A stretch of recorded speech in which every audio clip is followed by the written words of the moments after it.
Psychological reactance is a relatively straightforward theory. I'm going to move through the slides rather quickly. Feel free to pause and read content. It is based on a theory in the work by Brehm in the 60s, and essentially that we are determined to make sure we make our own decisions. We don't like people telling us what to do. We have self determination needs, and we want to make sure that is satisfied. And so we want to be the master of our own fate. So one of the sort of stories about when this was developed is Brehm had students come into his lab, and they were supposed to listen to several records, and they were supposed to rank them between the ones that they liked the most, one they liked the least. And they were told to come back the next week, and as a reward, they would receive one of the records. And when they came back, they were told that the number 4 out of 4, the last choice that they ranked, their least favorite, they were told was no longer available. And they were told to re listen to them one more time just to make sure that they were getting the one that they wanted. And the one that was no longer available moved up in ranking up to third or second. And really, that gets at one of the pieces that Brehm talks about is that we want to be able to make our own choices. And so, anytime someone is imposing something on you, we have a tendency to respond. And so, any sort of persuasive attempt is a threat as someone's freedom to be able to make their own decisions. You're trying to change how they think and feel and what they do. And so, this in turn generates this motivating pressure to reestablish our threatened freedom. So, if you feel like you're trying to control me, I'm going to react in some way to reassert that freedom.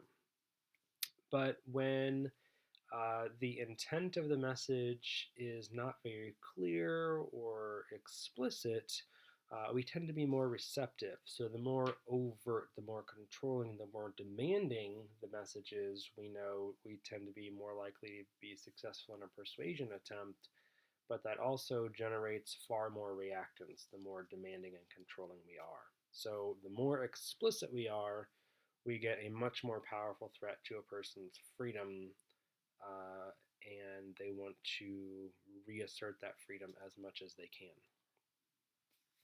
So, really, what reactance is that feeling that we have, this motivational pressure we have to restore our threatened freedom.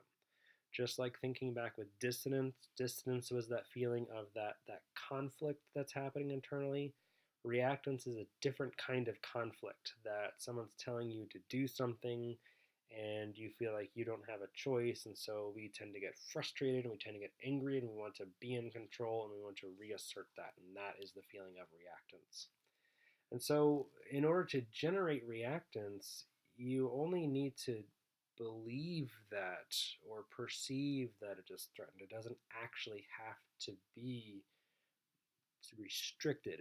And it's not that you are being controlled, but someone is trying to change you and you don't like that and you respond. And so we are motivated to assert our control and establish our autonomy in relation to that particular person who is influencing us. So we may experience reactions towards a particular source and a particular kind of message because we really don't like being told how to do that thing in particular. So, what we find in the research is that whenever someone tries to control you or make demands upon you, what you see is something called a boomerang effect, and that is you get the opposite result. So, I tell you not to eat too much junk food, and then in turn, you finish a gallon of ice cream, right? You do the opposite of what I wanted, that you do it more than you ever would have because now I've made it this tantalizing thing that's off limits, and I've told you you can't have that, and so you try to get it even more than maybe you would in the past. And so what we see when we want to reassert our freedom is that we can simply do the thing that you didn't want us to do, or not do the thing that you want, or we'll just do the opposite of what you want, in other words. And so we believe that that thing is more favorable, or we just go out and do the wrong thing, right? So if you think about um, how people tend to respond. Reactance is something that kind of ebbs and flows throughout our life. So if you think about a 2 and 3 year old, when they start to realize that they have the ability to influence their surroundings, their favorite word is no, and they like to make determinations about what's going to happen around them, and so you can't get them to do anything, right? They're falling down because they're so tired, and they say you tell them to go to sleep, and they say no, and they don't want to do it. They want to reassert their control. And then it kind of backs off a little bit until we get to be about a teenager. And then the reactance tends to peak again. We have a little bit more freedoms that are being made available to us. And so when we have these more freedoms and someone's trying to control them a little bit more, we really don't like that. You're finally able to drive, you have this freedom to leave, but then you're being told when you can leave and if you can use the car, and you don't like that because there's this freedom that you want to exercise and it's being controlled in some way. And then as we get up into I'll call them our twilight years, our 70s and our 80s, we tend to see a spike in reactance again, because we had these freedoms for so long and now they're being taken away. No, Grandma, you can't drive anymore, or no, Grandpa, you can't go out and do this yard work, right? It's too too strenuous for you. And so we feel that same reactance kind of picking up. So it ebbs and flows through our life, but we also have it sort of in the moment with particular sources. And so why we end up feeling reactance is because we feel like we have behaviors that we are free to make. We have actions that I am in control. I am an agent in my surroundings, and I can do the things that I wish to do. And that is especially true of things that I am aware of. And so sometimes when someone tells us to do something, we may not realize that we have a choice.